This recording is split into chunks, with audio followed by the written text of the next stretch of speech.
does Zeke, how great does Zeke need to be for the Cowboys to be successful this year? Well, Zeke's got to have another season like he did in his rookie campaign when he had 1,000 yards from scrimmage on first down. First down. That takes all the pressure off of that offense, and most particularly Dak Prescott in that passing game. When your quarterback and your offense is ahead of schedule, that doesn't have a lot of pressure on your quarterback to drop back and have to try to win you football games. And I don't think Dak is at the point in his maturation to be a volume passer. He's not a guy that I want dropping back 30 to 35 times.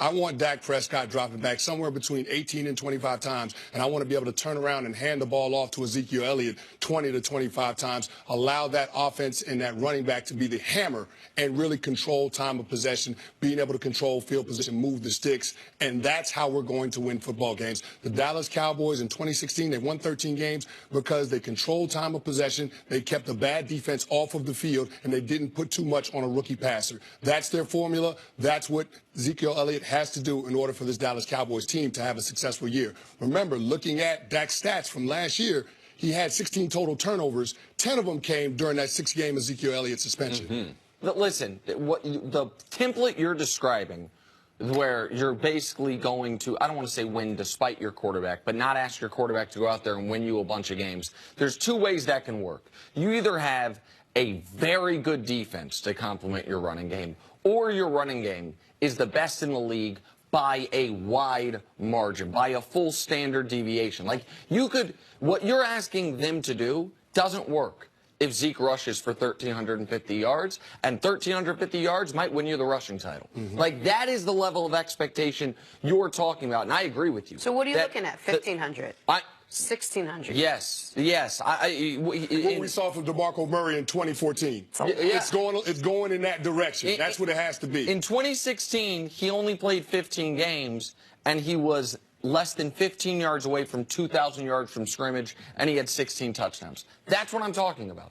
Unless Dak is going to take a significant step forward, which I think will be difficult given the weapons he has as far as pass catchers, tight ends, and receivers, you need Zeke to be in the MVP discussion. That type of season for this Cowboys team to win 10 or more games. I think it's very important that Zeke has a good year, but I think it's more important of all the people that we're not talking about that they have a good year. I think Zeke is the most dependable thing that they have. Why am I expecting him to have a great year? It's just not because of the offensive line. It's not because now he's got 2 years of experience, but what he has gone through in the last 24 months. When he left Ohio State, he did have some injuries in coming into the league. So he wasn't, in talking to his dad, who last year I talked to his dad several times on the phone, he wasn't able to lift weights like he typically would. Now, he is a workout warrior. We know about his speed, but he couldn't lift weights a lot his rookie year. Second year, we know what he went through off the field. So that was troubling time. So right now, I mean, this is the most peace he's had since he left Ohio State. So I expect him to have a great year. But there's more pressure on the offensive coordinator. There's more pressure on Jason Garrett as a head coach and the other complementary players.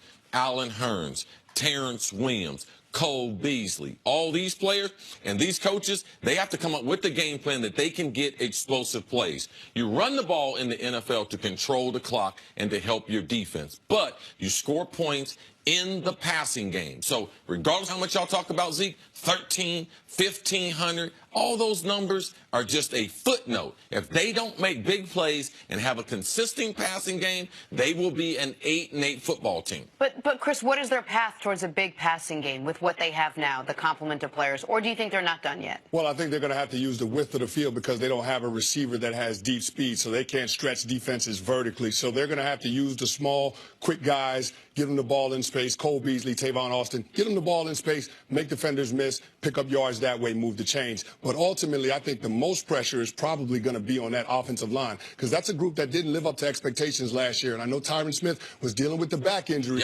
They drafted Connor Williams in the second round, a tackle out of Texas. Probably going to kick him inside to left guard, move Lyle Collins out to right tackle. I don't know about Lyle Collins being able to hold up in space. That's one of the things I'll be watching for the Dallas Cowboys offensive line, just understanding that both in the run game and the pass game, that offensive line is going to have to be the key to success. And Collins, he struggles more in the passing game. He's a great run blocker. So as far as what they're trying to do with Zeke, now he can mash you. They can knock you off the ball. But when they become predictable, he can be one of the weak links over on the right side. If we're talking about how the Cowboys are going to score points or move the ball absent of Ezekiel Elliott, I know, Cece, you mentioned earlier that you're more bullish on Allen Hurns than you believe I am, or than maybe a lot of the football world is. I want to mention Tavon Austin, because Tavon Austin was taken with a top 12 pick in Los Angeles. He was then given a contract that a lot of the football world said, wait, what? Really? And then it seemed like the way the Rams were using him with Jeff Fisher was almost to try to justify the contract. Like, we've got to get him the ball a lot.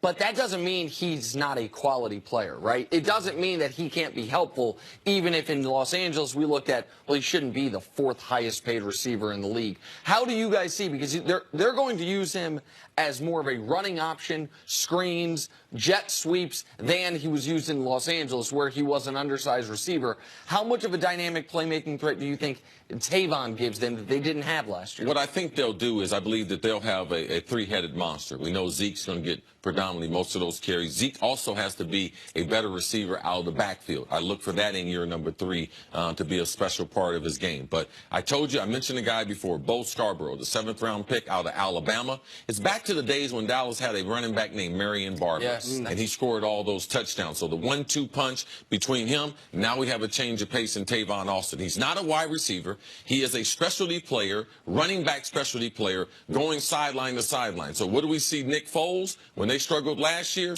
in faking the ball in the line of scrimmage to one of their running backs and getting the RPOs where you can throw a quick slant or you can swing the ball to another running back or throw the ball sideways?